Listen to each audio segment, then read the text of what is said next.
Do you know there was an African king who defeated Britain diplomatically, got exiled for it, then watched the same British Empire that exiled him beg him to come back? If you don't, subscribe to Afri Untold right now, because this is one of the greatest stories in African history and nobody taught you about it. The Ashanti Empire of modern Ghana was one of the most powerful kingdoms in West Africa. It had defeated British military expeditions before. It had maintained its sovereignty when every kingdom around it was falling. And in 1888, it crowned a new king, Egeman Prempeh, who would face the greatest test the Ashanti had ever known. Prempeh was 16 years old when the British came with their first major diplomatic offensive. They sent experienced officials with one mission: bring the Ashanti under British protection. What they found was a teenager who had clearly been preparing for this moment his entire life. Prempeh received them with complete composure, heard every proposal, and rejected every single one. The British officials left Ashanti empty-handed. Their reports back to London were remarkable documents, describing a 16-year-old king who had outmaneuvered experienced colonial diplomats at every turn. He had said no to British protection, no to British oversight, no to everything. The Ashanti were sovereign and Prempeh intended to keep it that way. The British response to diplomatic failure was always the same: military force. In 1896, a massive colonial expedition marched toward the Ashanti capital of Kumasi. The message was simple: what you wouldn't give us through negotiation, we will take through force. Prempeh faced a choice that no king should ever have to face. When the British governor demanded Prempeh kneel before him in public submission, the Ashanti king did something extraordinary. He walked forward, not to kneel, but to speak. He told the governor directly that he would not perform submission, not because he was afraid of the consequences, but because the Ashanti had done nothing that required submission. What followed was one of the most powerful standoffs in West African colonial history.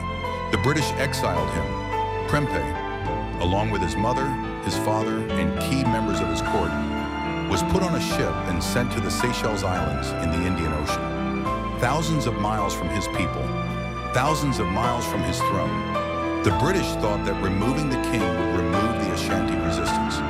They were catastrophically wrong. In exile, Prempeh did something that revealed exactly who he was. He studied. He read everything he could find. He learned. He converted to Christianity, not from weakness, but from genuine intellectual engagement. He wrote letters. He maintained his dignity so completely that even his British captors commented on it with something approaching respect. He was a king in exile, and he never let anyone forget it. Back in Ashanti, his people refused to forget him.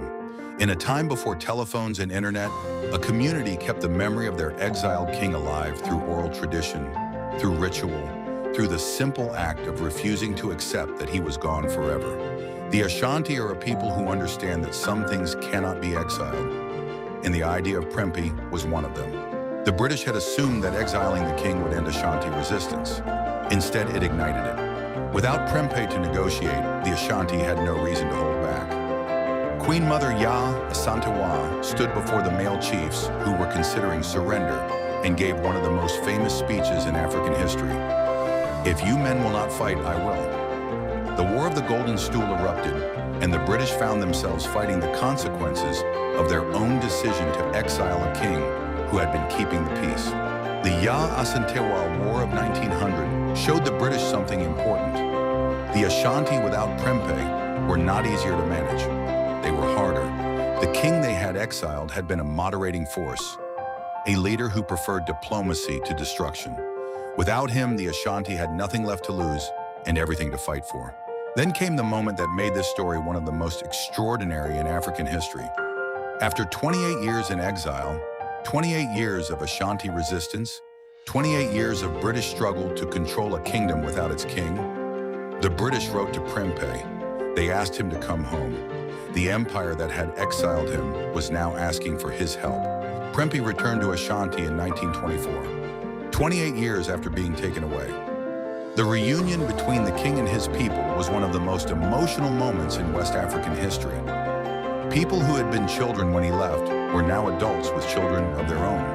The old man who returned had spent 28 years in exile, but had never, not for a single day, stopped being the Asante He was formally restored as King of the Ashanti in 1926. The British Empire that had exiled him, that had tried to break his people's spirit, that had started a war by removing him, was now restoring him to the throne they had taken. The patience of 28 years had produced something that warfare alone could never have achieved. Vindication. They exiled him at the height of their power. He came home after 28 years. The British Empire that exiled him no longer exists. The Ashanti kingdom he protected still does. Do you know stories like this? Subscribe to Afri Untold for more forgotten African stories every week. These stories deserve to be told.